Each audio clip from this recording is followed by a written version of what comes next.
I'm Dylan, And I'm Hector. and this is the Soundtrack Social. Today we have a very special guest. Ethan Terell. Okay, yeah, we cruising. You say I'm a loser. Okay, yeah, you say it abusing. Wake up, my bills, yeah, you feeling numb. I can't save you, you're acting like a bum. All right, Ethan. So tell us who you are, what you do, and tell us about your music. I'm a 19-year-old recording artist from Atlanta, Georgia, but I moved to LA probably around 2 years ago.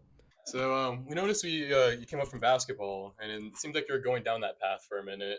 What made you make the decision to transition from basketball to music and start really going down that field? Oh man, basketball.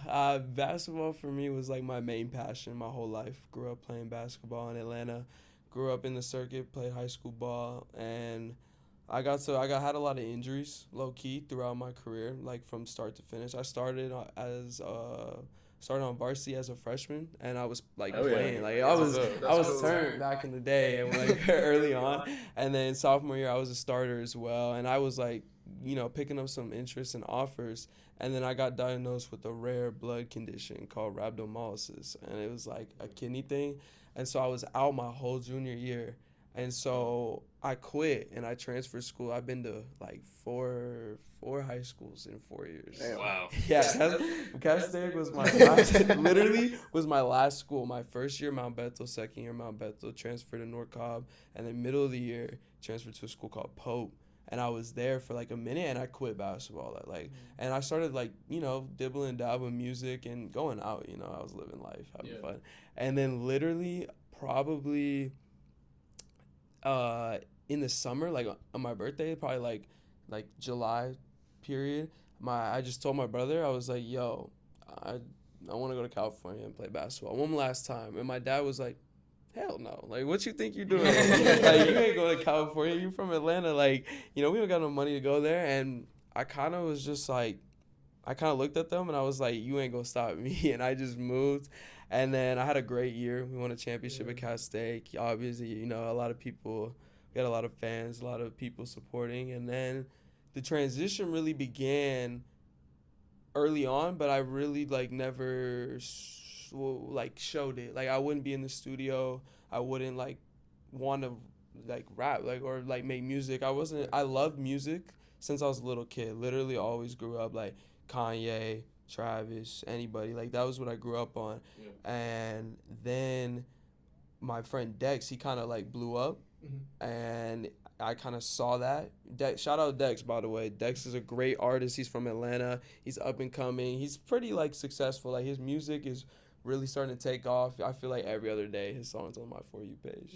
That's cool. That's cool. But honestly, he was already in the studio and he was already doing a really good job early on in high school. And I saw that, and he was my best friend. So, we used to love to just rap and freestyle and listen to music and mess around. Right, yeah. And then he kind of just convinced me, in my head, that I could do it too. And so You just had to get that confidence. Yeah, I had the confidence. I saw that he could do it because where I'm from, you start doing that, people look at you like, why are you doing underground music? Why are you, why you sound like this? They're judging you, why are you doing this? It's not that good. Coming. And so he dealt with all the flack. Mm-hmm. And all the hate before I did, and I was like, it was inspiring. Yeah, I was like, okay, you know what? I'm gonna go ahead and it kind of, I gotta get to the main point, but around July, I was sitting in my room and I was with my buddy T, and I've always wanted to make music, and I didn't know how. So we won the championship the day after. I sit on the computer, and I watch a tutorial, literally just start, and then how to get the app, how to learn how to use a DAW, and how to actually program music. And I was like, I love music, I love freestyling, I love messing around. Started figuring it out, making music, and then from there it kind of just blossomed into what I wanted to do, create my own art. Dude, that's cool as hell. It's kind of crazy. It was so random too. It was out of the blue after basketball. People were like, "What?" But the whole time before that, from August to when basketball ended, I'd been in my shower playing freestyle in the shower. I was with all my friends, and we'd be freestyling in the car.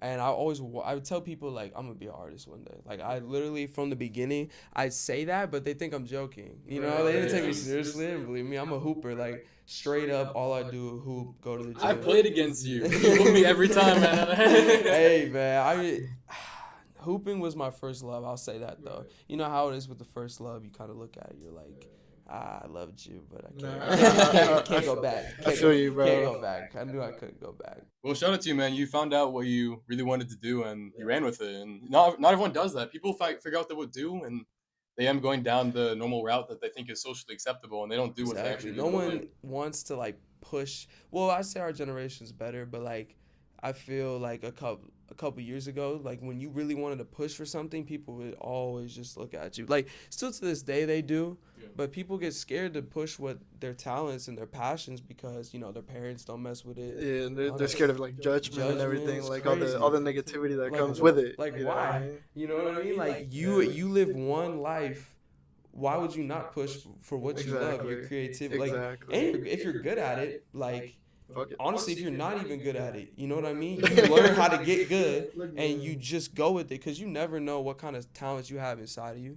Like, you got to really work and then the talents kind of come out, you know? Yeah. Well, I want to tell you while we have you here that you were inspiration to us to actually get this on the ground and going. Because, you know, we see, you know, we came to terms with the fact that we were going to deal with some social negativity and stuff like that. Yeah. But we saw a guy like you who put that aside and didn't care and was able to just go ahead and do it. Like, you know, that's an inspiration to us. Like, and thank you so much for bringing me on here. Like, this is fun. I love it. Yeah. All right, man. I would say, sorry. Oh, no, you're all good. Go for it. I was gonna say, like, I love this, and also y'all's passion is music. Like, I can tell the way y'all talk to me, the way we talk about music. Like, this is what y'all love. So seeing y'all be able to come up here and do it, I'm super excited because you never know. 5-6 years from now, come back on here. We talk about music. We don't know where music is. I could be ruling the game right now. Complete genre switch. You're doing like complete you're doing genre. I'm doing country. Punk. I got Post Malone type shit going on. Like I got country out. I got a pop out. I got R&B. I was gonna pull a Machine Gun Kelly. Rave music. Wait till I start making some rave music, and I go out to a rave and they're boom, boom. Nah, that's what I'm saying. That's how it is. All right, man. So you know, kind of like you spoke to us earlier. You initially started off in Atlanta, but your music career didn't start until you were here in LA, right? So you know, how did that transition from going from Atlanta to LA? How did that impact your music? And might I add to that? That's a path that a lot of rappers actually take. Yeah. There's a lot of people. There's a lot of rappers. 21 Savage, Quavo, a lot of people start in Atlanta and then go to LA. He's British. Yeah, he's hey, but you know what's crazy about that? I'm British. Oh, you're British? But like, okay, but he's from like the motherland though. Well, he's from like the motherland. My mom is from Scotland, like born, raised, lives like in Scotland right as we speak. Oh, she there right now? Yeah, and I go out there. I haven't been in a while, but I'll say I'm from there. I got dual citizenship. So I'm literally like a UK citizen. So I'm waiting for people to start. You got your red coats? Yeah, I'm waiting for people to start hitting me up with like, oh, so you're from the UK? No, they're gonna start calling me 21 Savage. Have any of those artists, directly seeing them do that first? Has any of those had a direct inspiration on you as well? Oh, 100%. A lot of the underground as well. Like you'll see, like everyone kind of chills in Atlanta. It's kind of the spot, which is crazy because when I'm growing up, like the underground scene definitely was like really small. I mean, we had artists like Tana. I don't know if you ever heard of him. He's a great underground artist, one of the best ones. His name's Tana. He literally grew up 2 minutes from my school. Like we're like neighbors, you know what I mean? And he made a song with Dex, and it was crazy to me. But I would say the biggest thing from the difference between, like, are you saying like Atlanta to LA? Or just like the influence. Almost like the influence, right? Yeah. Like we're thinking like the influence from LA. Oh goodness. Okay. To your music and your life. Yeah, 100%. Well, for Atlanta, the biggest influence, everyone knows this, everyone talks about, is Thug. By far, Young Thug. Dude, he literally like influenced like a whole generation of music by just being himself. Like, he literally started off as like, you know, we got the mixtapes, we got the future tracks, you know, we got the old school like Atlanta rap, and everyone's still messing with the, you know, Gucci Mane. We playing Lil Baby. Like, I grew up like hearing Gunna, Lil Baby. Like, that was my generation Right. of like, oh, like this is that shit right now. You know what I mean? Right. But Yeah. I would say Thug had the biggest influence because you saw a lot of artists take what he did and be creative with it with auto-tune, like turn it up. Right. And Yeah. so when I was in Atlanta, you saw a weird stage where it went from, oh, everyone's playing Gunna, Lil Baby, Gucci, 21, Quavo, you know, hey, individually, Takeoff's album, I want to say that right now, it's one of the best albums. Dude, Takeoff's original OG first like album he made by himself, the Rocket or the Rocket, like what? Spaceman Oh or my something gosh, like that. dude, that was like when I was a kid, people didn't hear. I was just telling my friends this. Yeah. People never even like heard it outside of Atlanta for like a year after it released, and I swear it blew up. I saw it on TikTok. Oh yeah, Instagram, it was all over but TikTok. it was already out a year. Like in Atlanta, we played that every day for like a year, and I was like, oh, I love this album. But those were like the artists when I was like a kid. Like, I would say those guys were a lot of what we listened to, especially being in the Hooper culture of Atlanta. Like, in Atlanta, it's a lot different from LA. It's dog eat dog. Like, I'm playing kids who, you know, we don't really got a lot out there. Some kids, like, I had my mom. I lived in Atlanta. I lived in the city for a little bit with my mom, and then I lived in the suburbs with my dad. My dad's black, and then my mom's white.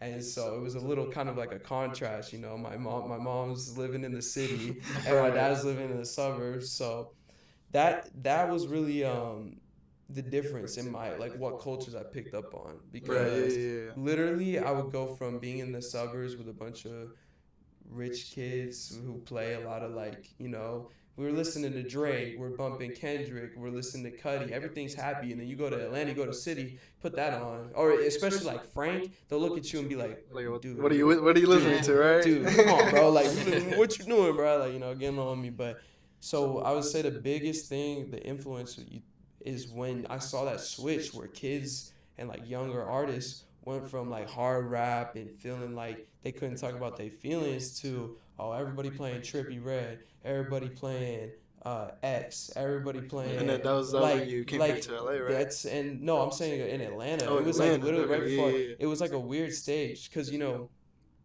like no one really like rocked with that stuff before. Right. Like that kind of like emo trap and like you know, underground artists in general. Like then out of nowhere you see, oh, like we got Cardi turning up. This is like when I'm younger. Cardi, that was like the influence for the entire city. Like literally from front to like, he was like most of the influence. I mean, everybody was bumping him. I've been bumping his self-titled album since like, dude, like 6th grade, like 7th grade. We already were bumping that, you know. Before that, we were bumping Panda by Designer. I don't know if y'all remember him, bro. Timmy Turner by Designer. Those was like, that was like our stuff. But then Cardi came around, and him and Thug, for me, were like, you know, you notice the influence. Yeah. And then you get to LA, and it's like, we got Netspin, Destroy Lonely. Even though Destroy Lonely and Ken are from Atlanta, they're like offsprings. But, you know, I get out to LA. It's so, everyone loves art out here. And that's what I love. And I like Travis and stuff, but I feel like Travis couldn't like come to Atlanta, but he could come to LA and turn it up. You know what I mean? Like the culture out here in LA is so different because people are more accepting of like art and sounds and vibes and stuff like that. And you go to Atlanta, it's, you know, you're looking for hard music, like boom, going crazy. You people throwing in verses with Dirk and all that stuff. Yeah. You know, 3-headed goat. Yeah, I got you. And then, and then how did coming to LA influence your music, if it did in any way? Oh, easily. Coming to LA, I didn't even want to make music when I was in Atlanta, because if I made that type of music, it still kind of feels like, oh, you're not hard enough. Your voice ain't deep enough. You're being at too high pitch. You want to sing? You want to sing? What are you, Drake? Like, like people looking at you all sideways. I'm like, dude, I just want to be creative, be myself. And you would have had to adjust. When I came out here, it felt like I became myself. And in Atlanta, I was just a hooper, just a kid. I was all talking crap and fighting people and like thought it was cool and like running around with the wrong crowd and stuff. And then I get out here and it was like, oh, I got nice people around me. Oh, y'all like Travis? I like Travis. Oh, y'all like to go vibe in the car? Y'all want to play Kanye and just have a good night and go party? It became more acceptable. Like you could open up and really be exactly. having to be like more 100%. secluded and like Literally, like people are so chill. Like when you meet the right crowd out here, 100%. Oh, 100%. 100%. Those people can be your best friends for life. Like they accept you, they listen to you. This is like, and so with my music, it really was like, oh, okay, I can go ahead and I can rap right here. I'm hard. Like this part's hard, but then I'm singing.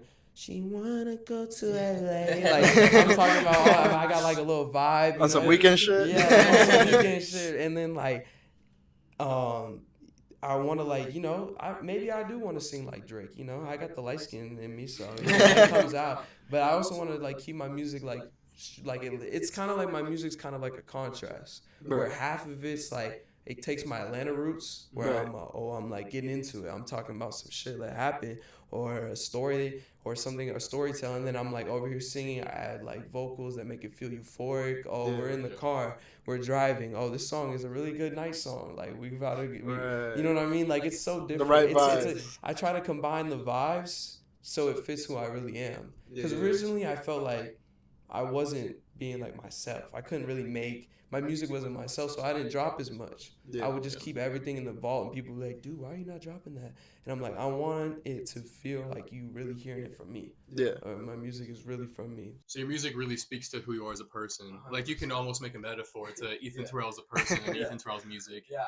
Literally, especially my upcoming stuff that's coming in the future. We'll talk about it in a little bit. But 100%. That's literally like my project that I'm working on right now. You'll see that influence of Atlanta, where because in Atlanta, you get that thug style rap that everyone's influenced by, that Cardi style, that new style, Lone, Ken, all that stuff. Like I love that. That's me. But I also love to drive and get sad, listen to Marvin's Room, I love all art. So combining it is like my ultimate goal. I want to be like multi-genre. Like I know people shy away from that, where they feel like they want you to stick to a certain niche and like they don't want you to be versatile sometimes. Like I feel like they keep people in boxes. Well, that keeps you fresh if you if you change your sound. 100%. And sometimes I find a lot of artists, they change to a new sound, kind of experimental, but then they find out that is their sound. That is their 100%. Like I love that. I love being able to experiment. That's the best part about music. Yeah. I don't know why, like, anybody who loves music wouldn't want to. Like, I know you're scared, but there's no reason to be scared. Like, you live one life. Go ahead. Let people hear it, because somebody gonna like it. Somebody in that genre gonna be like, wow, I like this guy. Like, who is he? And then they go to my tracks. They're like, oh, he got an EDM album too? I like EDM. I listen to EDM. They'll be like, oh, he rap. Oh, I like rap. You know what I mean? So I love being just creative with everything. Everything, you can make a sound out of anything. 100%. Like, if you have the talent, you can make a sound out of any genre. If you really put the work in, the time, and you have to study it. Yeah, like 100%, but you can get it done. That's what I love about music. Yeah. The next thing I'd like to ask you is, I know we were talking about your Atlanta and LA influences, but I want to go kind of to a broader scale of your influences as a whole and all the music industry. Like, if you give me like top 3 overall influences for your music and to really inspire you. Only three though. Only three. I don't want to hear about no honorable mentions or nothing. No, not even one honorable. Can I get one? No. I don't know about that, man. Okay, I gotta really think about this one. Yeah. My influences, these aren't my favorite. I'm gonna say this early. These aren't my favorite artists. Like, I might like another, but my influence, whether it's my music or just like influence on my life or significant artists. Yeah. Ooh, okay.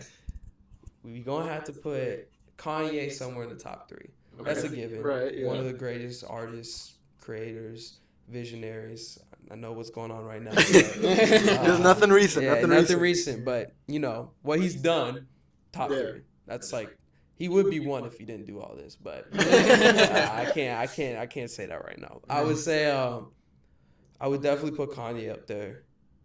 I want to put Travis up there for influence, but I'm not. And the only reason I say I'm not is because I'm going to say his idea of what he's doing is what I like, but I'm going to put Tame Impala. Okay. But it's crazy. I want to hear why, because that's throwing me a little bit off. That is not an answer I expect from Ethan Tame Terell. Impala, or I would put Tame Impala. You don't understand how much I listen to Tame Impala. Kanye. Let me look around for 1 second. Make sure I don't miss anybody, you know. Childish Gambino. Okay. I'm not gonna lie. Yeah. I'm gonna put him up there, and that's mainly because his albums and his creativity throughout it is in his production literally made it impossible for me not to put him up there. Like now these aren't. I'm not gonna say like Childish Gambino. He's not my favorite. Like I wouldn't put him in my top 3. Like I wouldn't favorite artist. But respecting the art and influence on like. Okay, like I can be over here rapping. You can feel it in the street. So like it's more of like we're just talking about like genre switches. Yeah, like, he literally. It kind of feels like he is the pioneer. He's like a Kanye to me. You know what I mean? Right. He's able to create. See, that's where I was gonna go. I was gonna put Pharrell in there, but I didn't put him in there because I think Gambino, when it comes all the way to the show Atlanta, like literally, I love everything he does. His role in the Han Solo movie, fire. I don't know if you've seen it. Shout out to Childish Gambino. He's a great actor. I love him. I would say the show Atlanta. Yeah, Atlanta. That's what I'm saying. Atlanta, so literally, funny. Atlanta's such a great show. He's just, I gotta put him in top 3. So yeah, Kanye, Tame Impala, Childish Gambino. That's dope. That's dope. I fuck with that. So you said when you're talking about like your biggest influences for your music, you mentioned Tame Impala. I really want to pick your brain about you said Tame Impala because that's throwing me off a little bit here. Yeah, I was originally gonna go with Mike Dean. Mm-hmm. Literally, Mike Dean for me is like one of my biggest influences, but like he's not obviously an artist. He's an artist like in the fact that he creates things, but he doesn't make music like.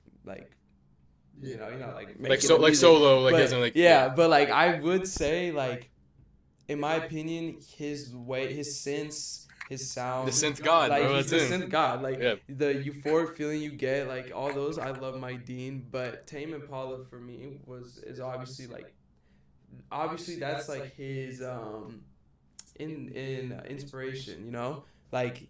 Mike Dean took a lot of aspects from like Tame Impala and their synths and Tame Impala. You know, you listen to the Tame Impala song, do you like the euphoria or not even euphoria, just the feeling you get, like honestly in general. Like that's why I like the music. Like what music to me is about feeling. Yeah. Like what you feel, you know, when you're late night driving, early morning, waking up in the morning, like it's just a vibe. Every time I play Tame Impala, it's a vibe. And even though I like hip hop and I like R&B and like slow stuff, like I can listen to Tame Impala at almost any time of the day and be like, oh, this is a vibe. You know what I mean? Like, it's always gonna match the vibe. So that's why I had to say like they're in my top 3 like influences because it influences me to get people to focus on the vibe and have a feeling and have like a certain emotion that they feel, not only from the lyrics or the how the song sounds, anything like that, but just literally the instruments, the music, the synthesizer, all of it together. Yeah. It literally just creates art like Tame Impala does. So like I love Tame Impala, I love Mike Dean. Those are like 2 big influences. And like Mike Dean's production on Hurry Up Tomorrow, what we were talking about a little bit, dude. That's like some of the best. It's like his own album. It feels like to me. Like it's a joint album almost. Yeah, it like, literally feels like that. Yeah, 100%. I was gonna ask, so like, what's the favorite song? I wanna hear from both. Okay, of y'all. What y'all thinking? So I know the hit right now is "Cry for Me." It's a really good song. That's a really good song. It's a great song. But so I'm gonna get a little hot take here, right? Hot take. My 2 favorite are the title track, the outro, "Hurry Up Tomorrow," and "Red Terror." Oh, okay. I would say the outro track. Yeah, I would put that up there. Honestly, it was, and it obviously connects to Like It wraps back around. It makes his whole discography one long story. So cool. I love that. That That was so cool. Yeah. I was excited when I heard that. And then the other Red Terror. Red Terror too? Yeah, no, I wouldn't. That's not my favorite. Oh, okay. I'm gonna get to my favorite. I want to hear it. I want to hear yours first. Okay. I think, I don't know, because kind of like the most popular one is "Cry for Me," and that's a really good song. I love it. But I think, for me, I am stuck between Reflections of Laughter. Reflections Laughing. Reflections Yeah, Laughing. yeah. And honestly, Drive. Okay. I really mess with Drive, and everybody I like mentioned that to just like does not like Drive. Which is crazy. I think it was really good. I really think the whole album was like a 10. It was insane. Like it's one of my favorite albums this year. I think like between the production, storytelling, literally like Good. from the beginning. I will say that the only song that I have trouble Wait, with. hold on. I'm literally gonna pull up like my most played. Keep going. I'm listening. I would say the only song that I have trouble with myself is I have a hard time listening without a I already warning know what you're gonna say. because the constant the crowd will scream my name. Like I'm just like, okay, bro, like you're famous, everyone's gonna scream your name, and we get it, bro. Like they're gonna scream your name. Like we get it. Like yeah, you're the Weeknd, bro. Yeah. You know you made like Angel and like all them classics and Beauty Round. Like. Yeah.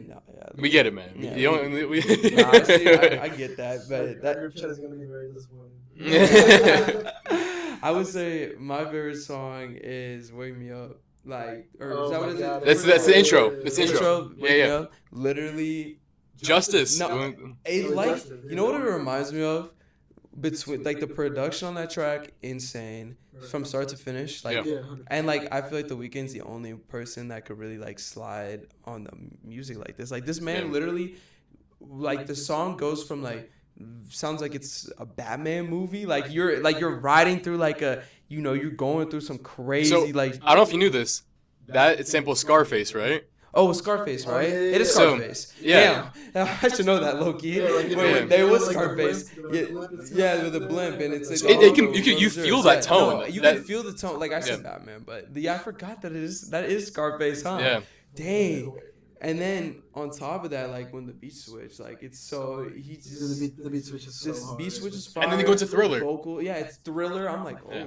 okay, so this boy gonna start off with some heat. Yeah. I think that's like it just set the tone, and that's what made me like really intrigued about the album. It made me really want to like listen the whole thing. Like I listened to that whole thing, start to finish. No moving. It's a monster of an no album. moving in my bed. Just that's how you gotta listen to Weeknd. that was a monster Average album. Weekend Yeah. experience. That was a monster album. Like I thought The Weeknd kind of topped out after Hours. I was like, okay, and then obviously You didn't think Wait, you could go anywhere from there. like because- not After Hours. Dawn FM. I thought Dawn FM was like, okay, he switched genres basically. Not switched genres, but he brought back kind of that synth pop. You know how Tory Lanez had that album? Yeah. Yeah, Like, Lona I would Prom. say Tory Lanez was a very big influence for me as well. Mhm. I grew up on Tory like heavily. So when Tory he, Lanez is yeah, crazy. Lona Prom. I was a fan before all that. Not Yeah. a Lona Prom, but a Lona Prom was like, the statement he made. But The Weeknd also did it as well. And I thought that was kind of the top for him. Like I was like, you can't get better than this. Like I want him to kind of go back to those House of Balloons vibes. But The then freaky stuff. he like turned it into a whole movie. Like Yeah. like I mean, it's that gonna be a album movie. it is a movie. Yeah, that's right. Wait, Yeah. what is it about? We don't. I don't know. It seems The like trailer is so confusing. I have no clue what's going on. Whatever. What's the show he had? The Idol. Oh, don't get me started on that show, bro. Yeah, The Idol. That one was questionable. The only good thing that came from it was the music.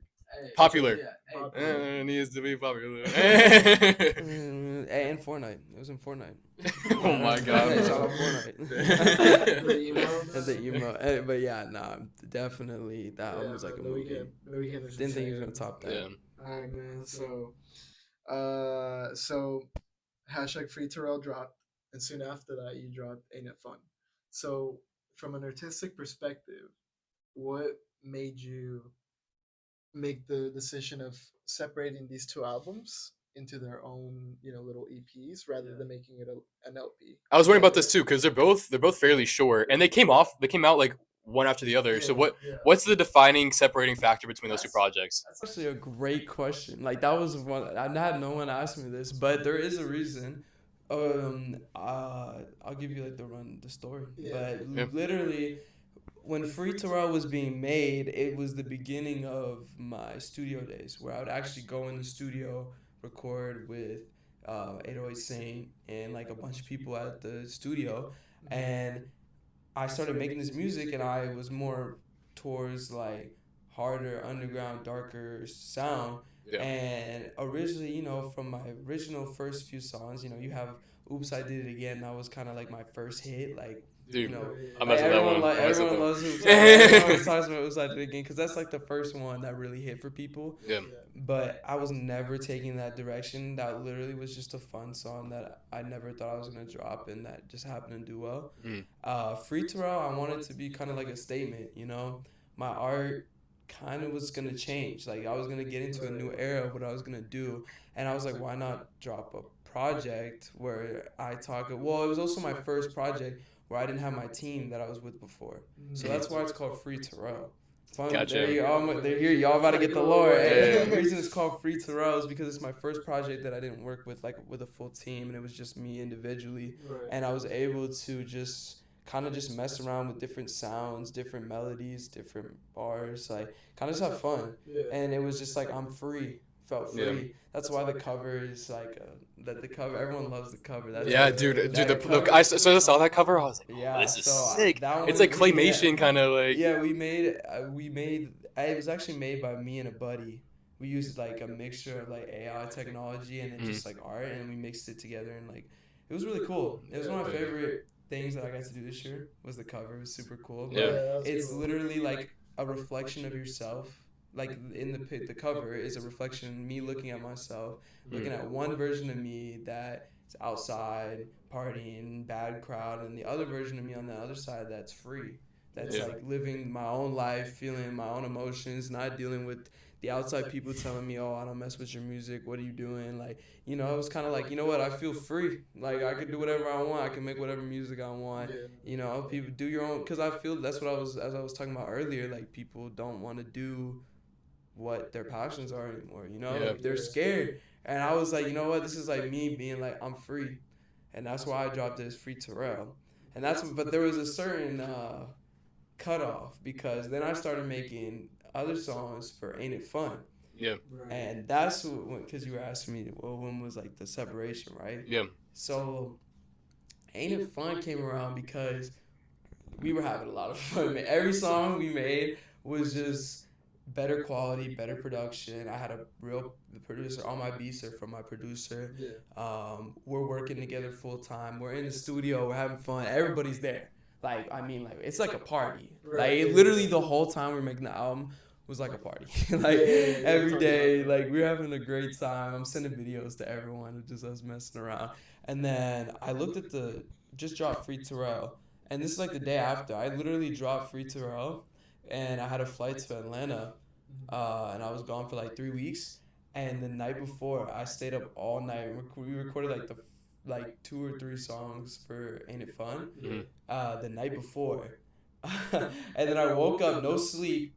Buddy of mine drives down the hill, picks me up at my friend at the studio, takes me all the way to the airport, no sleep, get on the plane. I'm listening to all the songs we made. I'm mixing them on the plane. I'm doing all that stuff. And then I go to sleep, wake up in Atlanta, and then I don't record in Atlanta the whole time. I really just worked on Die Lit with the Dex and Caught Up with Family. Yeah. I may have recorded a couple songs, but unreleased right now. Shout out unreleased songs. They're about to get crazy. Then I got back and we finished Ain't It Fun in like the first like 2 days I was back. Because nonstop studio work. When we had the studio and, we're set on making a project, it's go time. Like, so Ain't It Fun kind of got separated from the first 2 songs or first like 3 songs. So you can tell some songs really do sound different than the others, and it's because they were made before we really started pushing that production when I came back. Gotcha. And Ain't It Fun was just like, we had a great time making it. Everyone had a great time. Everyone loved the song. And it was kind of me, but it's both my first and my last time that it's gonna just be focused on songs that are a happy vibe, good vibes. Like, when you play Ain't It Fun, my goal is to have people, vibing to it in the car. So I was actually gonna ask you. We're getting into another question. I was actually gonna get to. As I noticed with that album, Ain't It Fun? The production's very like abrasive and it's very in your face. It's loud. So I want to know what your decision is going for that route because we were just talking. That is different from your previous style, and then you go to this new project, Ain't It Fun? And it's very in your face. And I want to know kind of what's the decision making behind that was. Yeah, no, the in your face attitude is literally what I wanted like you to feel as a listener. I literally like was in the studio. It was letting out all my emotions, but I was like having fun with it, good Yeah. time in my life. And all of us are just dancing, playing this song. Beats are A1. That's one of my best. Those are my best beats I've ever had sent to me. And I was like, I'm gonna make a track where everybody thinks it's just like fun. I'm in your face Yeah. screaming, like, you know what I mean? Like, we turn, everybody's screaming the words in the studio. And what we did with that is, I try to explain it because it's hard to explain, but this will be like, Ain't It Fun will be the last time that I will be doing music like that, where I'm like in your face, turning up like that. And that's why it's called Ain't It Fun. I made it 7 songs. There's 7 hard songs from the first one to the 7th one. You know, everyone, like, they got the best lyrics. They got the best production for what kind of style it is, on kind of the underground, scrappy sound, but it's also lyrics and some singing and some notes. So I still have my individual sound, but I think that style with the harder beats and the faster tempo, all that stuff is not going to be as much prevalent into my new music. Gotcha. I think that this will be a really good staple project for me. Like, people are going to remember it. There's a lot of songs that you can look back and be like, oh, this is a hit. You know what I mean? Like, oh, like this was pretty like diamond in the rough. People didn't know it. And that's what I like about it. It's ain't it fun? Literally, like, ain't it fun listening to it? And that was the vibe I was going for. But now it's time to get like serious. You know what I mean? That's literally the next step. It was fun times. Going out in LA, playing these songs, meeting new people, partying. And now that era of my life is kind of slowing down. I'm getting ready for something serious. And that's like what I was gonna. Yeah, that's literally like, really cool. Yeah, Ain't It Fun, man? That was a really fun project for me. That was my favorite. Kind of our main purpose when it came to starting this kind of content creation journey was mainly focusing on concerts and just music, right? And the performances of artists and live shows, right? And so basically what I want to ask you is, when can we expect an Ethan Terrell live performance? Ooh. I've had some really good offers. Okay. And I've been talking to a lot of people. I'm really excited. I'm really excited for that part. I literally have been thinking about performing since I was a kid. Like, that's been my dream. That's like the most important part. Getting up on stage with a bunch of people, blasting your music. Like, come on, man. Nothing can get better than that. Yeah. Like, singing your lyrics and all that stuff. I say you can probably expect a performance from me by probably June, July. June, okay. I'm thinking I've had the opportunity. I could have performed this month. I wasn't able to. I could have. I was really gonna perform in January with Free Terrell. When I dropped Free Terrell, I could have went. There was gonna be a show on Melrose, and I was really like talking to the people about it. But I didn't get home from Atlanta. I was there for like 3 weeks. Gotcha. And at the time, like I still was like trying to find my sound, trying to figure out who I was. Yeah. So I kind of was like, you know what, I'm gonna wait till I can really drop, some stuff that you can really vibe out to. I have a fan base, like the fan base is starting to grow like recently, but at the time, before Free Terrell, I really didn't have like a consistent fan base. Like I had like people who liked certain songs, maybe a single I dropped, but they never really were like, oh, I'm gonna listen to him all the time. Like in the ET they not world, tell you, right? you know what I mean? But now I have people reaching out, like, oh wow, I really like people across the country, across the globe, especially from Brazil. That's been crazy. Shout out Brazil. Shout out Brazil. Hey, my Brazil listeners right now, they love BBB, which is a song with Jason. Shout out my Brazil followers. But Yeah, no, literally, I've been trying to perform. Like that's been really like key for me. I wanna perform by like May, but I have a feeling that it's summertime, 100%, because we're thinking about doing a performance at this party. I'm not gonna lie. Yeah, we're really thinking about it, me and Jason, because we have the same birthday, Oh, and we okay. make Gotcha. music together, or not same birthday, like same week. Right. And so we've been thinking we're gonna do a show, There you because go, we have a man. lot of people who have been reaching out, because people are starting to figure out like who we are Yeah. and who I am, which is I'm forever grateful. Like I'm not even trying to be cocky or anything, like I understand that it's a hard road to like where I started from. Like I'm really proud of myself. Like that's the Yeah. biggest thing. We've been watching our growth, and it's been great, man. I was not that good at the beginning, you know what I mean? But I learned the biggest thing is literally just keep trying to. Yeah, exactly. And it's my passion. It's all I care about. It's all I do. Oh, yeah. But yeah, you should expect the Ethan Terell concert by June or July. We're excited for it, man. Hey, We're excited. Hey, if it's May, free tickets right here. Hell yeah, man.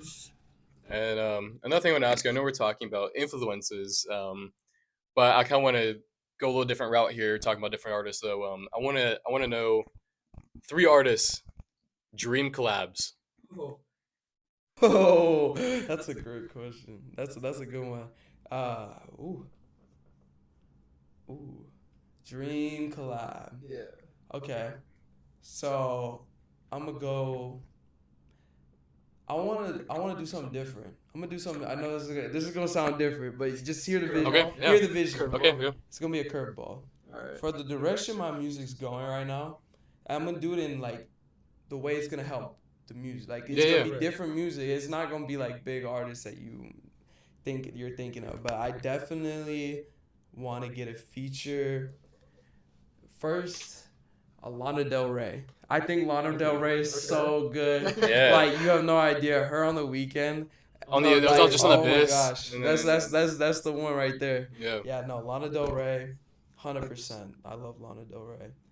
Had to get a female artist up there. It was between her and SZA, but Lana Del Rey, like for me, I don't know. I love SZA. Don't get it wrong. Like that's, but Lana Del Rey just for like what kind of music I'm trying to make, 100%. And she's no stranger to hip hop either. Yeah, no, literally not. Literally, that's what the best part is. I Yeah. think like music's gonna go in a different direction where you can work with people who are like any genre. That's what I love about it. That's what I'm about to say. So you have some crazy random artists, you're gonna be like, what? But, I would say definitely Lana Del Rey. I think. I can't say that one. Can't say that one.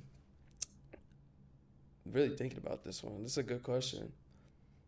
I want to bring an underground artist into it. Mm-hmm.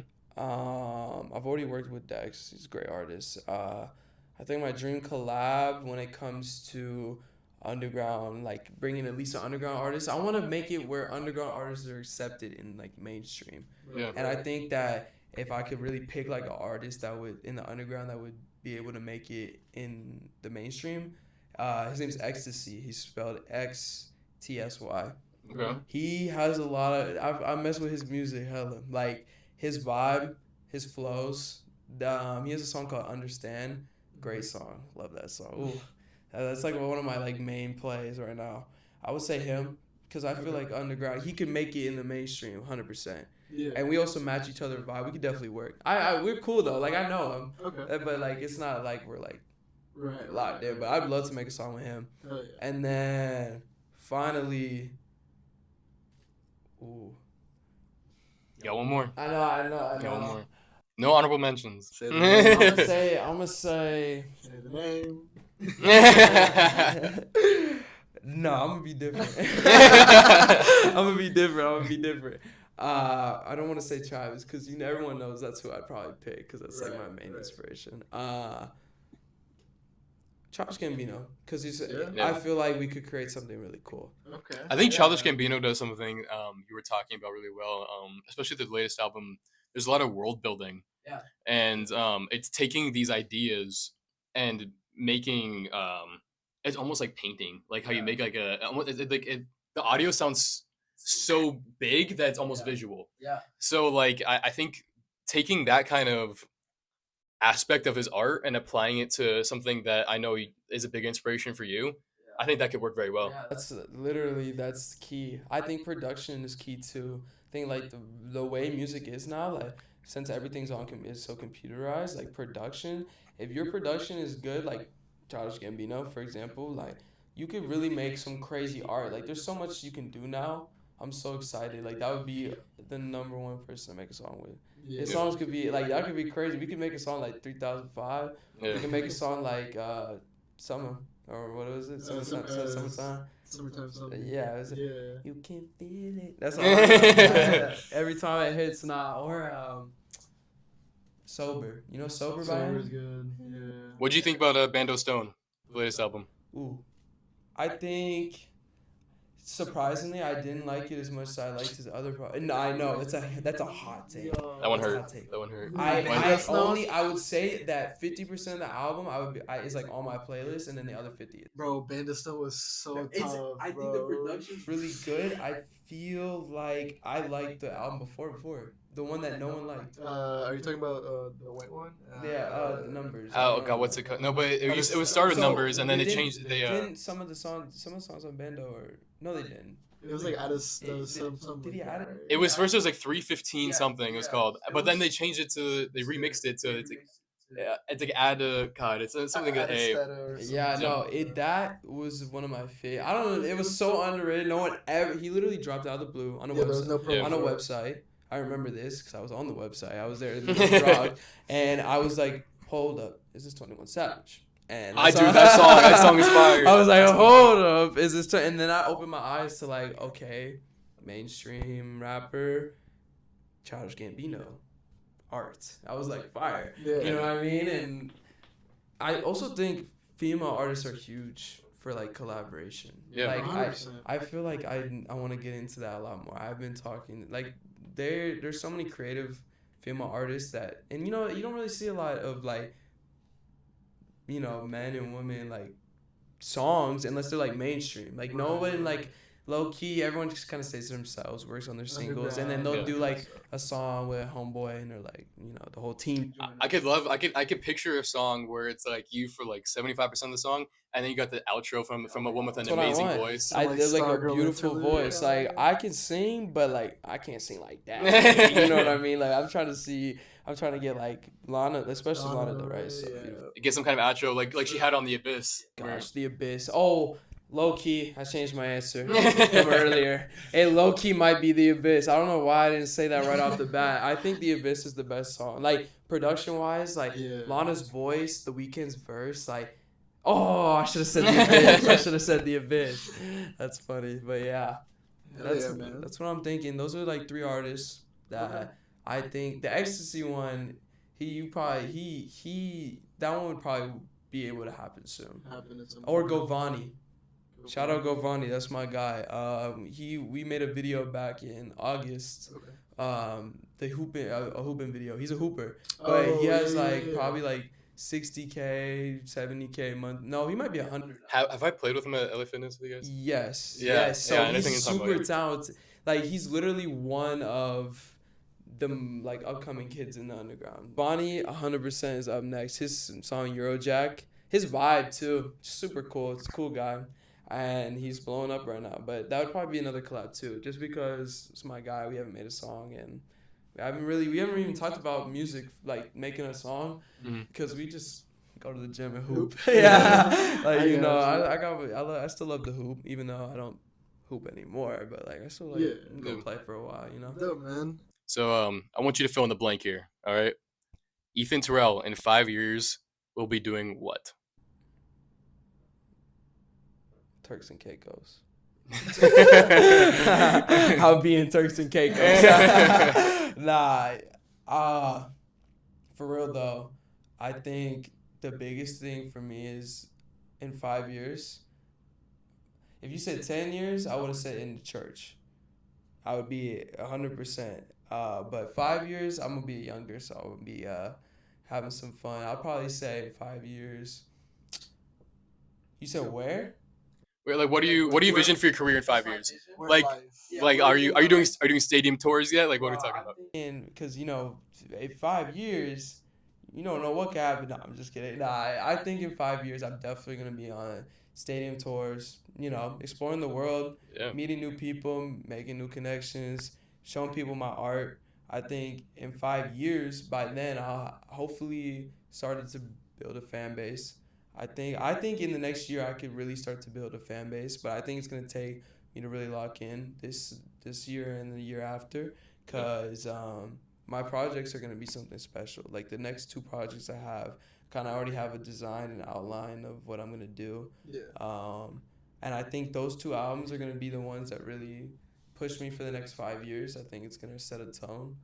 Uh, I think 5 years from now, on this day, 5 years from now, I'm gonna be, what's today, Saturday? Saturday, February the I'm gonna be 15th. performing a year from now, 100%, in a really large venue with a lot of fans. I could say that right now confidently because I see where I'm going from where I started Yeah. and where I'm at right now, and I think 5 years, a year, 3 years from now, like Yeah. I could definitely be touring, meeting new people, and promoting a better message for the future too. Like I want to have a influence in this industry. I know it's a lot of people come in the industry saying that. I know that for a fact. And I've seen what happens to a lot of those people. And it sucks because music ain't easy, acting ain't easy, LA just ain't easy in general. Yeah. But I think if I can have some type of influence on someone's life, someone's perspective, someone's emotions, where they feel that they can relate, they can come to my concerts, feel comforted, but also turn up and have a good time with their friends, listen to my music when they're sad, happy, want to, find inspiration. Biggest thing is inspiration. Right. I feel like inspiration is what sets the greats from the mid. like if you like my music, I love my music that I make right now, but it's nothing that's gonna be able to inspire you and make you do something like my next project's gonna do. Okay. It's a total different game, and that's why the next 5 years, like I can't really give you a straight answer because I don't know too much what's gonna happen next 5 years, but I know one thing I'm gonna try and do and push is inspire and do all that. And then in 10 years, as I was saying, I'm gonna build a church. Build the church. I'm so serious. 100% Sunday service, Ethan Terell style. 100%. I think that is really important. Bringing together a community, and that's the biggest goal. That's the overall goal. 10 years, but people don't even know that about me. I've literally said to one person, they were like, "You want to build a church? Why do you want to build a church?" I'm like, "You don't understand what you could do with the church. The power of a church, the power of a community, the power of people believing in something, and the music. I know you've seen what Kanye did.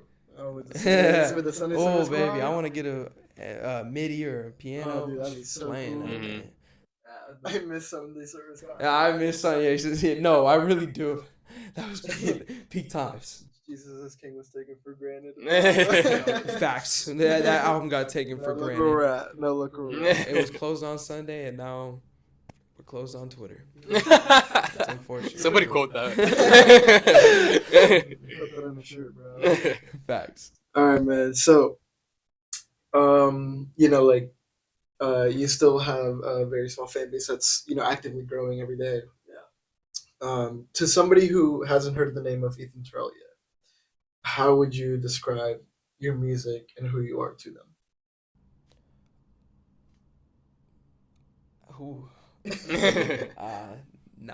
Creative. 100%. That's the first word I'm putting out there. Okay. I feel like from start to finish, every track that I try to make is just out of the box different. Like anytime I have a different voice or I'm like, you know what? I'm gonna go deeper here. Like I feel like that would be an early thing that I would like to say to my fans. Like I like to be creative. I like to just try new things. Definitely diverse. Or like you can kind of just do anything out of it. Like I feel like I can tackle multiple genres. Yeah. So anybody who wants to listen to my music, It's just like it's for any genre, any person, any feeling, emotion. I would describe it as definitely like some kid shit, like early, like early Mac Miller, like rock, just trying to have fun type of vibe. You know what I mean? Like it's very for me. Like I understand I'm really early into this, but my goal. I'm still a kid. Like I'm still really just a kid. Like I just really got into life on my own. So I still treat a lot of things like I'm a kid and I'm still growing. But as I grow, definitely different genres, different attitude, different type of like vibes are gonna be there. Um, but my work right now is definitely the vibe. If you really want to listen to Ethan Terell right now, you're definitely gonna need to be in an open mind to go out and have fun and turn up with your friends. So I noticed that fashion seems like a strong point of emphasis in your career, and I'm wondering if you think whether it's you yourself or the persona of Ethan Terrell, kind of if you see you ever venturing into the fashion industry seriously like that. Oh yeah, 100%. I love fashion. That's literally my main focus other than music. I think that once I start to get into the fashion industry a little bit and start making my own clothes, which is my goal, not only clothes, but just to style, just to mess around. Pharrell, look at Pharrell, man. Pharrell's like that's my guy. That's like literally like what I want to do. I have friends in the fashion industry too, modeling, acting. Like I do a lot of modeling stuff. So that's kind of where the fashion really started to come around. If you saw me a year ago, you would have said my fashion was trash, which makes sense because it was. I don't really pick up nothing until recently. Like, this is a casual fit right now. Like, some jeans, white tee. I love my chains. That's basically chains, hair, glasses, fashion, anything like that. That's my go-to, building character, building who I am because I want to show people that, like, I could put it on a little bit, you feel me? Like, yeah. I got it. But I have a lot of friends also in the fashion industry. One of my guys just got me right with a really nice piece. J6, shout out J6. That's my guy. He's super talented. He has a brand that they create crazy pieces. I'll show you guys after. But super cool guy, and I want to get into it. I want to get into just creating fashion, meeting fashion people. I love that. I also really want to go to Paris so bad. You go to Fashion Week? Oh, Fashion so Week? bad. I want to go to Paris so bad. Like I literally watched Fashion Week like just sitting in my bed, and then I get to hear a brand new Don Toliver song with Pharrell. Yeah, and I'm that's like, true. oh, we vibing. Like that's what I'm trying to do, 100%. Like, and Govani, one of my artists, underground Yeah. artists, one of the underground artists with me. He was out there for Fashion Week and Yeah. met Pharrell and he walked like I'm trying to do that. I love crazy. fashion. That's crazy. I'm trying to get put in some like Rick Owen shit. Yeah. Rick Owen. Yeah. I want Rick Owen to be like, you're very skinny. You're white. All right, man. We are at our last question. So, made what kind of things can we expect from Ethan Terrell in 2025? In 2025, honestly, it's the takeoff. I think this is like literally the takeoff. So you can expect watching my growth go from like 1,000 monthly listeners on Spotify and decent fan base, and I think it's gonna just take off. Skyrocket. And y'all should expect at least one really big project, probably around 18 songs. I would say I'm definitely gonna release some singles going into it. But expect a huge project. Expect a lot of collabs. I got a lot of collabs that no one really knows about yet. Sure. Yeah, like right now, as we speak, in my phone somewhere. I got a lot of collabs. I got a lot of crazy collabs like people wouldn't expect. Been hitting up artists, been talking to people like bigger artists that also want to work that mess with my art, and I also think that another EP. Probably Okay. another EP. Hell yeah. I think you're gonna get like a 4-song EP. Probably very soon. You heard it here first on the Soundcheck Social. Right before. hey, you heard it here first. No, we got an EP on the way. I got a single coming out really soon, so I'm gonna start off with a single, EP, then from EP 1 or 2 more singles, and then we go right into the project. The project I've already started, 18 songs. It's going to be a classic. 2025 is going to be a good one. It's just a start, but it's going to be a good one. It's going to be the foundation for the next 5 years, as we talked about earlier. Yeah. 100%. It's going to be awesome. Well, I think I could speak for both of us here. We're really appreciative of your time. Thank you for coming on. Thank you so much for having me. Thank you for having me on the show. It's been a pleasure. I loved it. Every second of it. Talking music, all that. All right. Thank you for watching. Stream Ethan Terell, stream Free Terell, and stream Ain't It Fun. Love you guys. Hop in the bin on GLX, I'm driving out with the mall. I got a bad bitch in the bag, okay, I'm hitting the mall. Don't give a fuck, mom.